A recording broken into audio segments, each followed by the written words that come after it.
Iglesia amada, estamos en el lugar santo en Jerusalén. Lo que ustedes ven detrás es el monte del templo, el lugar donde hoy en día hay dos mezquitas. Una mezquita con la cúpula dorada, que es el domo de la roca, es el lugar exacto donde Abraham estuvo a punto de sacrificar a su hijo Isaac. ¿Se acuerdan cuando estuvimos en Berseba? Dios le dijo a Abraham que tomara a su hijo y que viniera a este monte. Más de 100 kilómetros caminó. 3 días le llevó llegar hasta este monte y en este monte Dios quiso que Abraham entregara a su Isaac. ¿Por qué? No es un Dios sádico, es que la bendición de Dios había tomado el lugar de Dios en el corazón. Y eso le molestó al Señor. Cuando la bendición de Dios toma el lugar de Dios en nuestro corazón, entonces el Señor hay que tener cuidado porque te dice, dame la bendición. Dame el negocio, dame el hijo, dame... Y Abraham llega a este lugar, imagínate en aquel entonces, simplemente un monte, simplemente una roca, y está a punto de sacrificarlo. Cuando está a punto de hacerlo, el Señor le dice, lo detiene, envía un ángel, le dice, no lo hagas, veo tu corazón, que no me has negado ni siquiera a tu hijo. Así comienza la historia de lo que hoy vemos detrás. La próxima fotografía de esta historia es con David. David era un hombre conforme al corazón de Dios, pero dice la Biblia que un día pecó censando a toda la nación y creyendo que el poderío militar era la causa, la razón de su esplendor. Y le negó la gloria a Dios. Entonces Dios estaba a punto de castigarlo. Y Dios le da 3 opciones que él eligiera cómo iba a ser castigado. Y él dice, yo quiero caer en las manos de Dios, que va a ser mucho más misericordioso. Así comienza la historia.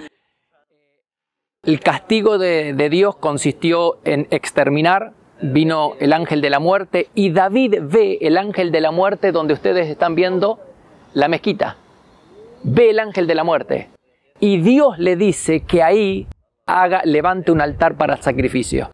Así que David va, Araúna Jebuseo, ¿te acordás? Esto estaba en manos de los jebuseos, de un tal Araúna. Y él va y le compra. Este hombre le ofrece el lugar, pero él no lo quiere. Dice, no, no quiero algo que me sea regalado. La bendición, yo voy a pagar por la tierra. Y él paga 50 ciclos de plata, lo que es 50 shekel. Y paga por la tierra y levanta un altar. En ese mismo lugar, David quiere levantar el templo, pero Dios se lo prohíbe. Entonces lo levanta su hijo. Dios le dice, tu hijo va a levantar un templo acá. Entonces el primer templo, el templo de Salomón, que es el tabernáculo pero fijo, el tabernáculo de Moisés daba vuelta en el desierto, pero el tabernáculo fijo está en ese lugar. Es el templo de Salomón. El gran templo de Salomón fue construido en ese lugar. Por supuesto que hay algunas divergencias. Hay quienes creen que estuvo al costado de lo que hoy es la mezquita. Hay quienes creen que estaba en donde hoy es la mezquita. Pero ahí estaba el templo. El primer templo, el de Salomón. Ustedes saben que 400 años después fue destruido por los babilónicos. 70 años van al exilio. Vuelven con Zorobabel a construir el segundo templo. Y es mucho menor en categoría, mucho menor, mucho más chico. No tiene tanto el esplendor que tenía el templo, el primer templo. La gente está llorando porque recordaba el primer templo. Y entonces el Señor dice que la gloria postrera va a ser mejor que la primera. Que no es simplemente el templo físico, sino que el templo va a ser el corazón de las personas. Así que ahí tenemos el segundo templo, hasta que llegamos a la época de Jesús. Mejor dicho, varios años antes, 3 o 4 décadas antes, Herodes, ¿te acuerdas de Herodes? Herodes el Grande.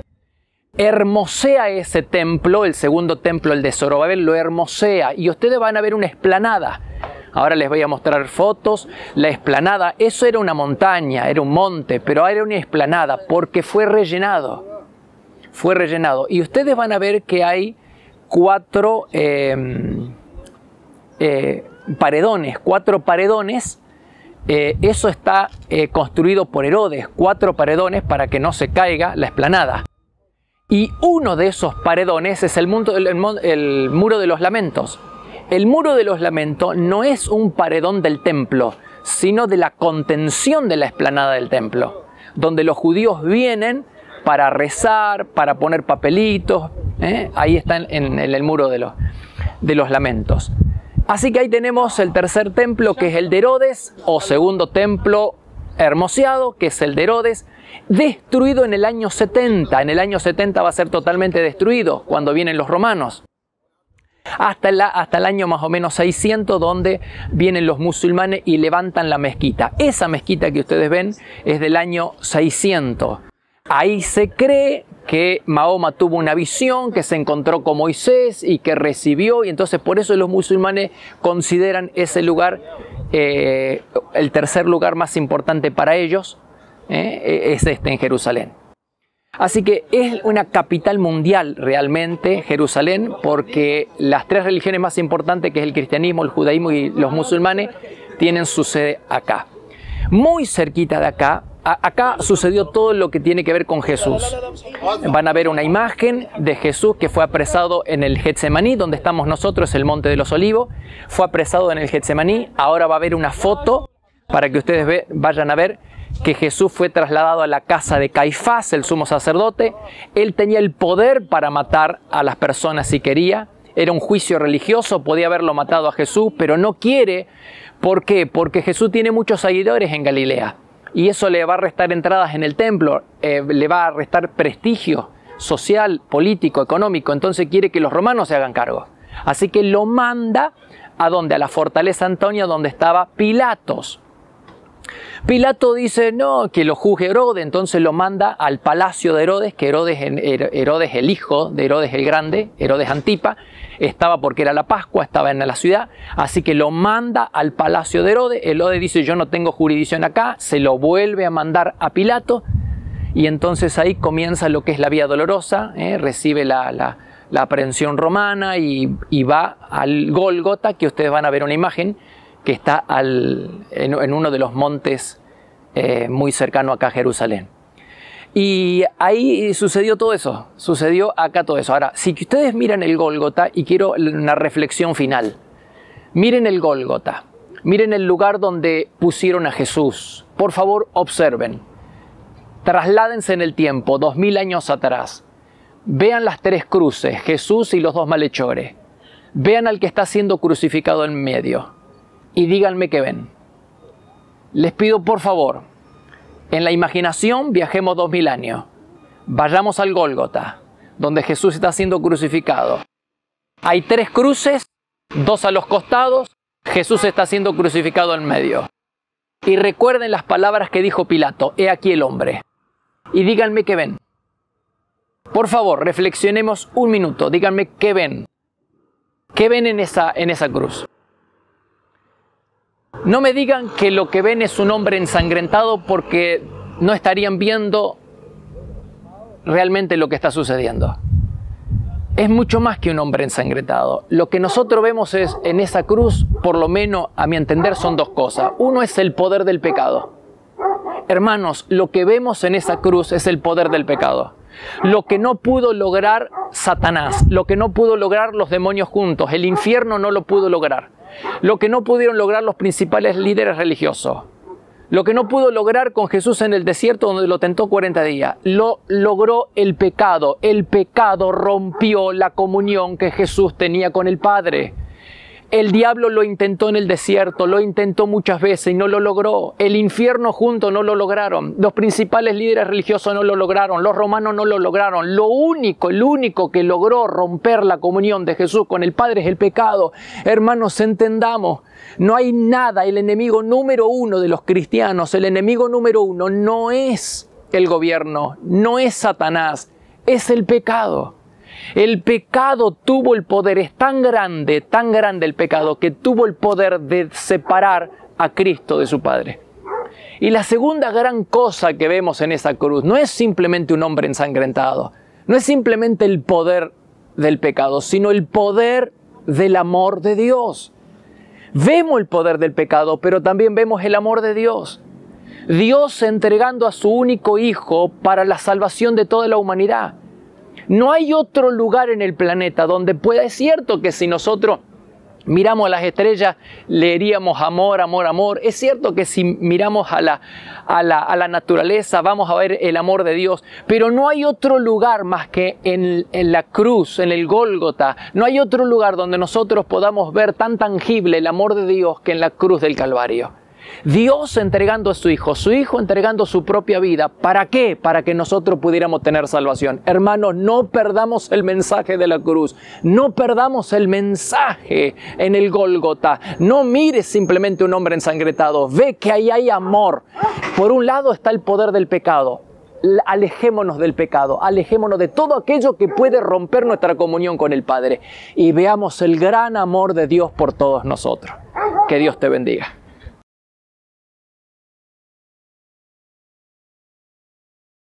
Estamos en un lugar emblemático para todos nosotros, el Getsemaní. A mi espalda vas a ver el Monte de los Olivos, y los olivos que estás viendo, muchos de ellos tienen más de 2000 años. Se han encontrado por el sistema del carbono 14 que hay árboles de olivo que tienen 3000 años. Fue precisamente en ese lugar que estás viendo donde Jesús vino con sus discípulos. ¿Te acuerdas? Aquella noche, después de la cena, Él viene al Monte de los Olivos, va al Getsemaní, le dice a sus discípulos que se queden velando y orando, que Él iba a ir a orar también. Cuando vuelve los encuentra dormidos, vuelve por segunda vez, 3 veces hace lo mismo, ¿no? Y siempre los encuentra dormidos y le dice, es tiempo de orar, de velar, y ustedes están durmiendo. No pudieron velar conmigo, no pudieron estar conmigo ni siquiera una hora. Pero lo significativo es lo que hace Jesús en el Monte de los Olivos, en el Getsemaní. Dice que Él se aparta para buscar la voluntad del Padre. Dice en Mateo capítulo 26, versículo 36, llegó Jesús con ellos a un lugar llamado Getsemaní y le dijo a sus discípulos, siéntense aquí mientras yo voy más allá a orar. Fue un poco más adelante y postrándose hasta tocar la tierra con su cara, oró así, Padre, si es posible que esta copa se aleje de mí, pero no se haga lo que yo quiero, sino lo que tú quieres. Si es posible que esta copa se aparte de mí. ¿A qué llama copa? Los sufrimientos. Si es posible que yo cumpla la misión sin pasar por estos sufrimientos, que se haga así. De lo contrario, que se haga tu voluntad. Parece ser que cuando Él entra al Getsemaní, la copa parece ser algo dudoso. Pero cuando Él sale del Getsemaní, está totalmente convencido de que esa es la voluntad de Dios. Cuando Pedro saca la espada y le corta la oreja al siervo del sumo sacerdote, Jesús le dice, mete la espada en tu vaina, porque la copa que el Padre me ha dado para que yo la beba, no la he de beber. Es decir, cuando entra, le dice al Padre, si es posible, pasa de mí esta copa. Parece ser que hay una duda, pero cuando sale del Getsemaní, tiene la certeza de que la voluntad de Dios es que Él vaya a la cruz. ¿Qué significa todo esto, hermanos? Significa de que la voluntad de Dios, Él oró tantas veces como le fue necesario hasta encontrar la voluntad de Dios. Él oró 3 veces. Pablo también dice que oró 3 veces, ¿te acuerdas? Dice que Pablo tenía un sufrimiento físico, un aguijón en la carne, y oró a Dios 3 veces. Por supuesto que Dios no lo sanó, pero sí le dio una respuesta. Entonces, la reflexión que tenemos que hacer es que tenemos que orar tantas veces como sea necesario hasta que Dios conteste, hasta que Dios nos dé una respuesta. La contestación de Dios puede ser un sí a lo que le estamos pidiendo o un no por ahora, pero lo que los hombres y las mujeres de Dios necesitan es que Dios les responda. Y esto es lo que vino a hacer Jesús en el Getsemaní. ¿Tienes tu propio Getsemaní? Un lugar donde vienes a hacerles preguntas al Señor, porque a veces hacer la voluntad de Dios duele. No te olvides que Abraham, justo acá enfrente, vas a ver ahora, tenemos la puerta dorada que está sellada, está cerrada, siempre estuvo cerrada, como la estás viendo en la imagen, siempre estuvo cerrada. Por ahí entró el Mesías. Desde el Getsemaní, aquí, entró por esa puerta al templo o al lugar del templo. Y en ese lugar, Abraham vino con su hijo 3 días desde Berseba hasta este lugar. A veces hacer la voluntad de Dios duele. Hacer la voluntad de Dios para Jesús dolía. Y este era el lugar que siempre escogía el Señor para derramar su tristeza, para hacer preguntas. Era el lugar donde él venía para orar. Su lugar de oración cuando estaba cerca de Jerusalén era el Getsemaní. ¿Tienes un lugar de oración donde derramas tu tristeza, donde le haces pregunta al Señor, donde vienes a derramar tu corazón, donde oras y donde perseveras en la oración hasta que Dios te conteste? No te olvides que Jesús estaba muy triste. Aquí enfrente en el templo reinaba Satanás. Aquí en el templo estaban los hijos del diablo. Y ahí lo tenés a Judas, el diablo apoderándose de él, Jesús lo sabía. Tenés a Pedro, que lo estaba a punto de negar. Tenés a los discípulos que lo iban a abandonar. Realmente él estaba triste. Pero él, ¿dónde va con su tristeza? Al Getsemaní. ¿Dónde vas cuando estás triste? Cuando estás apesadumbrado. ¿Dónde vas? ¿Tenés tu propio Getsemaní? Getsemaní era para Jesús el lugar donde él derramaba su tristeza. Y era también un lugar íntimo, porque no vino solo. Él podría haber venido solo. Vino con su discípulo y le dijo, quédense acá, oren conmigo. Inclusive se llevó a 3 personas con él. Los discípulos no pudieron hacer nada. Él sabía que los discípulos no lo iban a poder ayudar. Sin embargo, él los llevó. Qué paradoja, porque nosotros tenemos compañeros de asado, tenemos compañeros para ir a pescar, compañeros de vacaciones, gente que viene con nosotros, que está con nosotros en la vida, pero tenemos compañeros de oración, tenemos gente íntima que ora con nosotros, que nos apoya, que nos apoyamos mutuamente. Jesús los tenía. No solamente tendríamos que tener amigos para el asado y para los fines de semana y para las vacaciones, sino también amigos de oración. ¿Y dónde los encontramos? Los encontramos en la célula, en el aposento alto, en la iglesia. Quiero que encuentres personas íntimas de confianza con las que puedas orar. ¿Tienes tu propio Getsemaní? Este lugar es el lugar que Jesús escogía. ¿Tienes tu propio Getsemaní? Deberías tenerlo. Un lugar donde le haces pregunta al Señor, un lugar donde vienes a derramar tu tristeza, un lugar donde insistes para orar hasta que Dios contesta tu oración. Jesús necesitó orar 3 veces, Pablo necesitó orar 3 veces. Probablemente tengamos la respuesta orando 2 o 3 veces, o no, quizás tengamos que orar mucho más. Pero la idea es que estemos en el Getsemaní, en ese lugar secreto, hasta que Dios conteste nuestras oraciones. Que Dios te bendiga.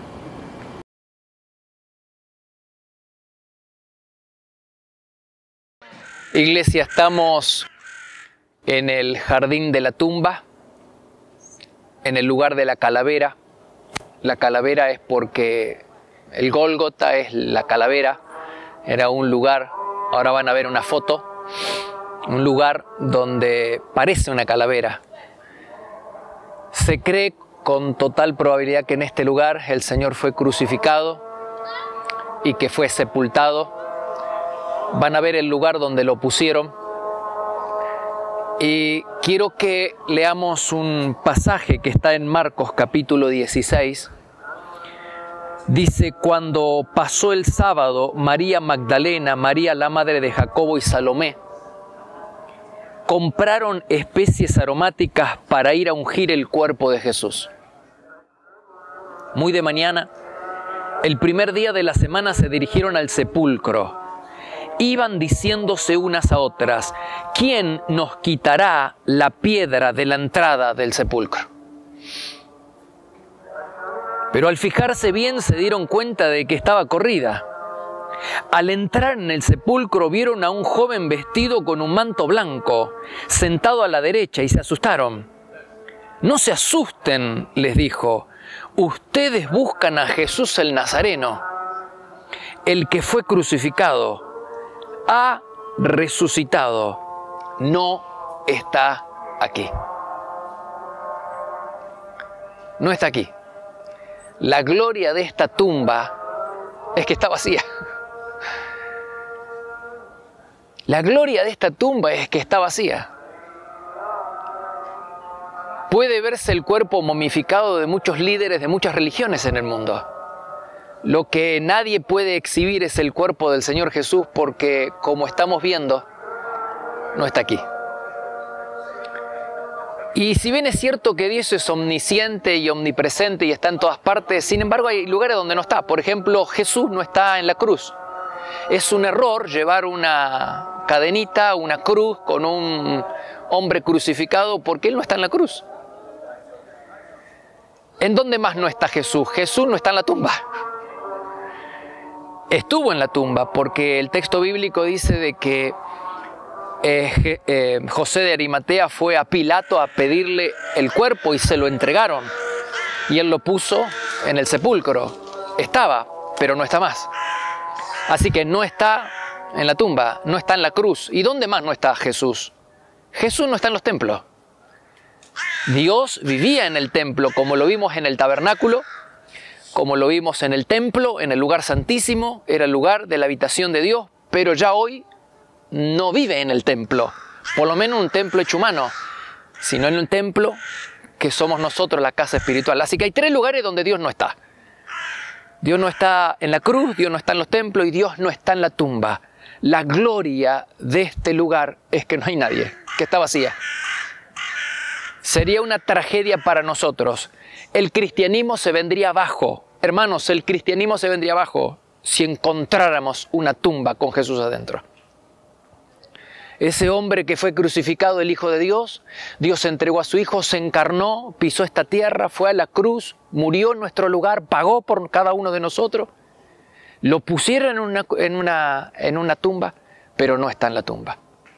La gloria de este lugar, hermanos, es que no está aquí. Celebramos al Señor, a Dios que nos entregó a su Hijo murió en la cruz por cada uno de nosotros, pagó, fue un puente para que nosotros volviéramos a tener relación con el Señor, es la puerta de entrada al cielo, Jesucristo. Y en este lugar celebramos de que ha resucitado. Jesús ha resucitado, Jesús ha resucitado.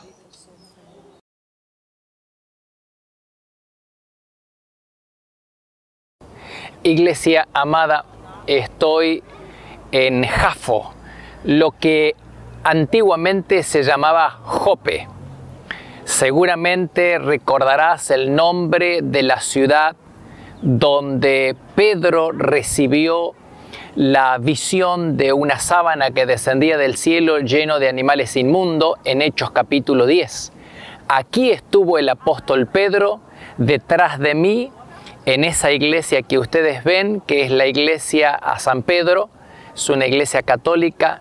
Se cree que en ese lugar estaba la casa de Simón el Curtidor, donde Pedro se alojaba. Pero esta ciudad es famosa también, la ciudad de Jope, hoy Jaffa, es famosa porque desde acá partió Jonás. ¿Te acuerdas de Jonás? Jonás es un caso serio. Quiero que reflexionemos, tengo algunos puntitos acá. 3 minutos acerca de lo que pasó con Jonás. ¿Por qué digo que es un caso serio? Porque todos nosotros estamos pagando el precio para estar cerca de la presencia de Dios. Bueno, él estuvo dispuesto a pagar un alto precio para alejarse de la presencia de Dios. Por eso es un caso serio, ¿no? Tengo algunas reflexiones espirituales. Jonás nunca quiso rendir su voluntad a Dios. No quiso ser quebrantado por Dios. Él recibe una misión de parte de Dios. Dios le dice que parta y vaya a Nínive y le predique a los ninivitas para que ellos se arrepientan. Pero él no quiere, no acepta, no quiere ser quebrantado, no quiere rendir su vida, no quiere rendir su voluntad a Dios, no acepta la misión. Y desde el momento en que él rechaza el llamado de Dios, comienza un proceso descendente. Su vida entra en un camino descendente. La primera gran reflexión que tenemos para el día de hoy es que la desobediencia se paga y no es barata, es muy cara. Aquellas personas que desobedecen a Dios, que rechazan el llamado de Dios, el servir a Dios, van a entrar en un camino tortuoso de sufrimiento, de dificultades. La primera gran reflexión. La segunda gran reflexión es que cuando uno obedece trae bendición, porque al fin y al cabo Jonás obedece a Dios. Dice que cuando estaba en el fondo del mar, dentro del pez, él vuelve a Dios. Y la reflexión, la gran enseñanza, es que no importa cuán hondo hayamos caído en la vida, si nos acordamos de Dios, Dios se va a acordar de nosotros. La tercera reflexión es que el pez vomitó a Jonás, ¿dónde? En el mismo lugar donde él había partido para huir de la presencia de Dios. Dime dónde has perdido al Señor y te diré dónde encontrarlo. Si lo perdiste en la recámara secreta porque descuidaste la oración, es ahí donde vas a encontrarlo. Si lo perdiste porque has pecado, entonces sabes que el camino de regreso es volver a la obediencia. Donde perdiste al Señor es donde tienes que encontrarlo. La tercera reflexión, o cuarta, es que la disciplina de Dios siempre tiene por finalidad bendecirnos. La tormenta que Dios le envía a Jonás no era para destruirlo, sino para corregirlo. No era para matarlo. Dios lo quería vivo, no lo quería muerto. ¿Lo quería vivo dónde? En Nínive, predicando el Evangelio. Tenemos que entender una cosa, que cuando Dios nos lleva al desierto, no es para destruirnos, es para corregirnos, es para prepararnos para un nuevo nivel espiritual, prepararnos para una nueva misión. Las tormentas de la vida nos preparan para un nuevo nivel espiritual. Dios no tiene por finalidad destruirte, Dios tiene por finalidad bendecirte. La quinta enseñanza es que en la desobediencia nunca hay gozo. Quiero que entiendas que Jonás nunca tuvo gozo.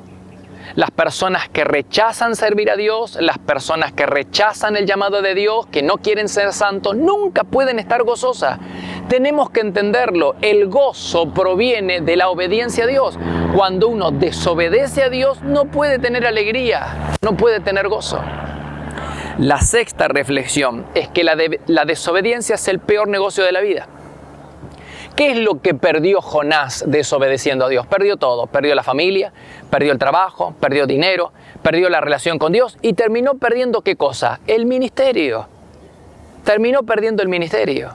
Es decir, nunca sabemos cuándo va a venir una tormenta a nosotros, cuándo van a venir las pruebas. Tampoco sabemos cuánto va a durar. Lo que sí sabemos es que si nos resistimos al proceso de quebrantamiento, vamos a prolongar el tiempo de la tormenta, vamos a prolongar el desierto. No sabemos cuándo vienen los desiertos, no sabemos cuándo vienen las tormentas, no sabemos cuánto va a durar, pero sí sabemos o sí podemos determinar si vamos a prolongar la tormenta en nuestra vida o no. Porque si nosotros nos resistimos al proceso de rendir nuestra voluntad, al proceso de quebrantamiento, entonces se prolonga el proceso del desierto. Y esto es lo que pasó con Jonás. Jonás no quiso rendir su voluntad, no quiso ser quebrantado. Y entonces, ¿qué es lo que pasó? Dios tuvo que relegarlo. Lo sacó del equipo, lo puso en el banco. Hermanos queridos, si nosotros nos resistimos al proceso de Dios y nos resistimos a rendir nuestra voluntad de Dios, Dios no nos va a destruir, simplemente nos va a aplazar. Nos va a aplazar, nos va a poner el banco. No vamos a poder ser usados por Dios, no vamos a poder estar en las manos de Dios hasta que nosotros no rindamos nuestra voluntad. Y desgraciadamente hay personas que nunca aprenden en el proceso de quebrantamiento y siempre se quedan en el banco. Siempre hacen banco. Nunca entran al campo de juego. Y hay personas que nunca finalmente aprenden de sus crisis, ¿no? No tenemos ninguna indicación de que Jonás haya continuado con su ministerio, porque al final Jonás va a obedecer, va a ir a Nínive, va a predicar la palabra, pero lo hace de mala gana, con un corazón endurecido, porque él no quería ir a Nínive, porque él no quería, está enojado con Dios, está enojado con los ninivitas que se arrepintieron, está enojado con todo el mundo, hace la voluntad de Dios, va a Nínive, pero lo hace de mala gana. La gran enseñanza que tenemos, ¿estamos sirviendo a Dios de buena gana? ¿O hacemos lo que Dios nos pide, pero con un corazón lleno de amargura, lleno de ira, lleno de resentimiento, de mala gana? La gran lección que tenemos que aprender. No vaya a ser cosa que el Señor nos ponga en el banco. Aquellas personas que quieren ser usadas por Dios, que quieren ser bendecidas por Dios, tenemos que rendir nuestra voluntad, tenemos que aceptar el proceso de quebrantamiento, rendir cada área de nuestra vida al Señor, porque si no lo hacemos, banco, banco, banco. Que Dios te bendiga.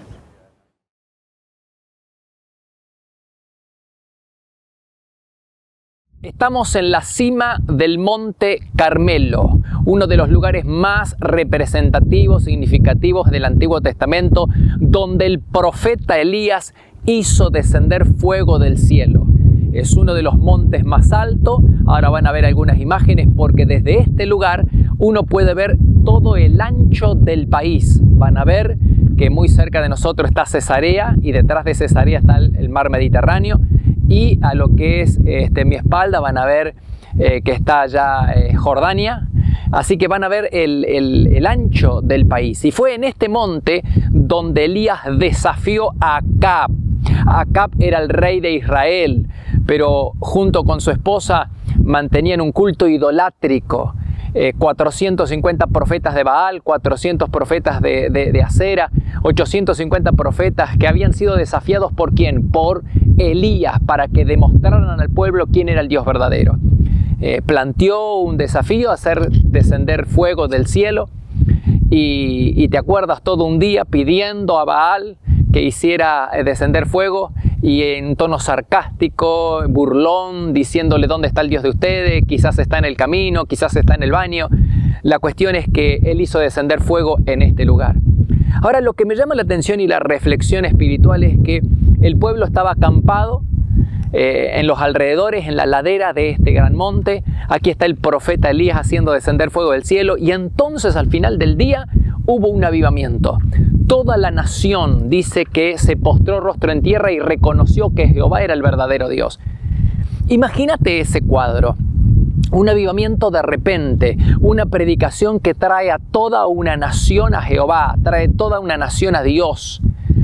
Y hay algo significativo, porque el profeta Elías, en lugar de alegrarse, se debe haber alegrado, pero en lugar de estar ocupado en festejar el triunfo y el avivamiento, toda una nación que se vuelve a Jehová, él está preocupado en los profetas de Baal. Dice la Biblia en Primera de Reyes capítulo 18 versículo 40, Elías ordenó: atrapen a todos los profetas de Baal, no dejen que escape ninguno. Entonces los agarraron a todos, y Elías los llevó al valle de Cisón y allí los mató. Hay un avivamiento, una nación que se vuelve al Señor, y en lugar de alegrarse, la preocupación de Elías es que no escape ninguno de los profetas de Baal. Cualquiera de nosotros diría: el triunfo está asegurado, la nación se volvió al Señor, que hagan lo que quieran. Sin embargo, él está interesado en que atrapen a los profetas de Baal, aquellos que habían iniciado la llama de la rebelión y de la idolatría en el pueblo de Israel, que los atrapen y él los va a exterminar a todos. ¿Por qué hace eso? Primero, porque hay un mandato bíblico. Pero lo segundo es porque hay una profunda enseñanza espiritual, que no solamente es malo pecar contra Dios. Lo hemos visto muchas veces. Lo peor de pecar contra Dios es llevar a otros a pecar. Y estos profetas sueltos eran el germen de la idolatría en cualquier momento. Ellos podrían volver a encender el germen de la maldad y de la idolatría en el corazón de la gente en cualquier momento. Por eso Elías sabe que peor que pecar contra Jehová es llevar a otros a pecar contra Dios. Eso le trae muy malos recuerdos a Dios. Cuando nosotros pecamos y llevamos a otros a pecar, eso le trae muy malos recuerdos a Dios, porque esto ya lo hizo Lucifer, que no solamente pecó contra el Señor, sino que arrastró 1/3 de los ángeles del cielo a que se rebelaran contra Dios. Así que él quiso exterminar con la idolatría en Israel. Por eso manda a matar a todos los profetas de Baal. La gran enseñanza que tenemos es que en este monte, junto con ustedes, nosotros vamos a hacer una oración, todos los pastores, donde una oración de confirmación. Volvemos a ratificar nuestro compromiso, nos volvemos a comprometer delante del Señor que vamos a seguir a un solo Dios, a nuestro Señor Jesucristo. Que Dios te bendiga.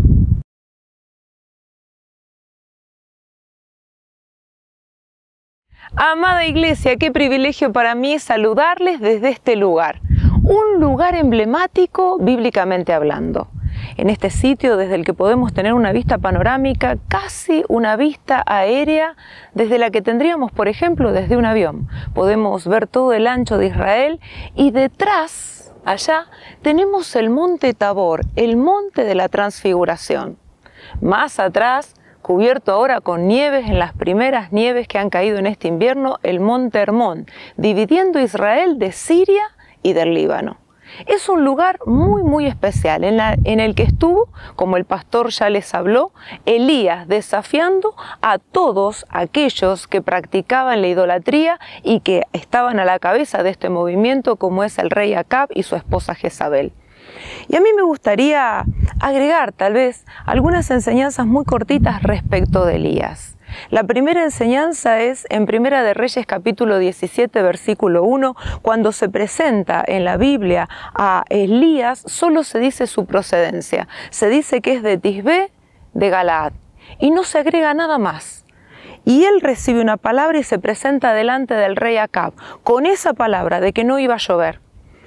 Y la primera cosa que yo quiero resaltar es que cuando Elías se presenta, lo hace de la misma manera que la Biblia lo presenta. No hay credenciales humanas, sino solo divinas. ¿Por qué? Porque Elías dice, yo vivo en la presencia de Dios. O sea, él da como credencial su cercanía al Dios vivo. Vive Jehová en cuya presencia yo vivo. Esa es la palabra de Elías. Un hombre que no muestra ningún título académico, que no muestra ningún grado profesional, pero lo que muestra es infinitamente superior, porque son credenciales divinas y no humanas. Él va a hacer la obra del profeta con aquello que Dios le provee. No podemos hacer la obra espiritual con herramientas humanas. Tenemos que aprender a capacitarnos ¿dónde? Y ahí va la segunda enseñanza. Elías era un hombre del sitio secreto. Elías dejaba el sitio secreto solo cuando tenía una palabra de Dios. Dice que Elías recibió una palabra, iba, la daba y volvía al lugar secreto. Debemos aprender que la tarea espiritual se hace con herramientas espirituales que se adquieren en el lugar secreto. Y la última enseñanza, que muchas veces la perdemos de vista, es que cuando Elías va a ser arrebatado, hay algo que muchas veces lo soslayamos. Dicen que las compañías de profetas que habían en Gilgal, en Betel y en Jericó, sabían que ese día Elías iba a ser arrebatado. Y se lo dice en Eliseo. ¿Qué habla esto? Habla de que Elías, el gran profeta, preparó a la siguiente generación para que aun cuando la idolatría todavía permanecía, hubiese un rumbo marcado por aquellos que eran apasionados por el Señor. Todos esos jóvenes que no conocemos sus nombres estaban conectados a la fuente y conocían lo que Dios iba a hacer porque sabían que Elías iba a ser llevado. Yo quiero alentarles a todos aquellos que están ejerciendo cualquier función de liderazgo. Tal vez en tu célula tengas una sola persona, pero ¿cuál es tu función? Llevarlas a la presencia del Señor para que experimenten avivamiento y aprendan a escuchar la voz de Dios, porque esa es la principal lección de la vida de Elías. Con esta palabra te bendigo y con esta palabra me despido. Dios te bendiga abundantemente.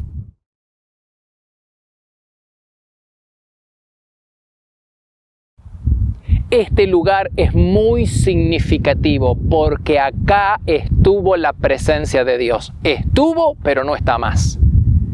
Y lo que ustedes ven a mi alrededor simplemente son ruinas, taperas, piedra sobre piedra. Lo que un día fue algo floreciente, una nación en su esplendor, con el arca de la presencia de Dios, con el tabernáculo, con un pueblo protegido y guiado por el Señor, hoy es simplemente ruinas. Es el testimonio de lo que pasa cuando un pueblo se aleja de Dios. ¿Por qué? Silo, esto es Silo. ¿Qué pasó en Silo? La capital de la nación se estableció acá. Cuando los israelitas vinieron de Egipto, se establecieron acá. 369 años. Todo el libro de los jueces ocurrió acá. Acá se levantaba el tabernáculo. Vas a ver la imagen del tabernáculo en tamaño real. Así era el tabernáculo, como lo estás viendo, en tamaño real. Por supuesto que esa es una foto que sacamos en otro lugar, porque acá, insisto, solamente hay piedra. Pero ese tabernáculo estaba acá. La presencia de Dios moraba en este lugar. La presencia de Dios traía alegría, traía gozo, traía protección, traía prosperidad a toda la nación. Hermano, ¿qué es lo que ves? No ves prosperidad, no ves alegría, no ves más que ruina. ¿Y por qué se terminó esa prosperidad? ¿Por qué se terminó ese esplendor? ¿Por qué se terminó esa nación? Y hoy este lugar que debería pertenecer a los israelitas pertenece a los palestinos. ¿Por qué? ¿Por qué? La única razón se llama el pecado. Dios se fue, mejor dicho, lo echaron. ¿Se puede echar a Dios? Sí, Señor, se puede echar a Dios. Puedes echar a Dios de tu vida, puedes echar a Dios de tu casa, puedes echar a Dios de tu familia. La única forma que te aleja de Dios es el pecado. Acá vivía Elí, ¿te acuerdas de Elí y de sus hijos sinvergüenza? La Biblia dice que era una sinvergüenza, que no le tenían respeto al Señor, que se acostaban con las mujeres que servían a las puertas del tabernáculo. Estaba Elí que toleraba ese pecado, y entonces Dios se cansó y dijo: acá no hay lugar para mí. Cuando tú deshonras a Dios y perseveras en pecar, en desobedecer y en deshonrar al Señor, el Señor se marcha. Icabod, ahí dice Icabod, la presencia se fue. Este es el lugar donde Ana vino a derramar su corazón pidiéndole a Dios un hijo, y Dios le dio un hijo y ella vino y se lo entregó. Todo esto sucedió acá, pero hoy no es más que ruina, no hay más esplendor, no hay más prosperidad, no hay más nación, no hay más nada, porque ellos echaron a Dios. La reflexión que quiero hacer en el día de hoy es que nosotros mantengamos la integridad, mantengamos la santidad, mantengamos el servicio, el primer amor con el Señor. Por eso vas a ver una foto. Hemos decidido en este mismo lugar, hemos decidido renovar nuestro compromiso de fidelidad, servicio a nuestro Señor. Vas a ver la foto, cómo estuvimos 2 horas en este lugar. Levantamos un altar de adoración, un culto de gratitud, y donde le pedimos perdón al Señor por haberle sido tantas veces infiel, por haber desobedecido, por haber vivido independiente de Él, por haber vuelto a la autosuficiencia. Hemos pedido perdón y hemos renovado nuestro voto de compromiso y servicio al Señor. También lo hemos hecho como pareja. Todos los pastores, estás viendo fotos de todos los pastores que han renovado, que hemos renovado nuestro compromiso de fidelidad a nuestros cónyuges, pero primeramente lo hicimos con el Señor. Y hemos elegido este lugar. Lo íbamos a hacer ayer en Caná, pero había mucha idolatría, y este es el lugar indicado, el lugar preciso para poder renovar nuestro voto de servicio, de compromiso y fidelidad al Señor. Y te animo a que hagas lo mismo. Por favor, pega una vuelta más, mira, observa lo que te estamos mostrando. Ruinas, solamente ruinas. Así como te mostré lo que pasaba en Sodoma y en Gomorra, te muestro lo que pasó en Silo. Hoy no hay nada, hoy solamente hay piedra. La gente viene a sacarse fotos con las piedras. La presencia no está, se fue, lo echaron. No hagamos lo mismo, Lo único que puede echar a Dios de tu vida, echar a Dios de la iglesia, echar a Dios de tu trabajo, echar a Dios de tu ministerio, es el pecado. Renuncia al pecado, aléjate del pecado, y la presencia de Dios estará contigo y en tu familia. Que Dios te bendiga.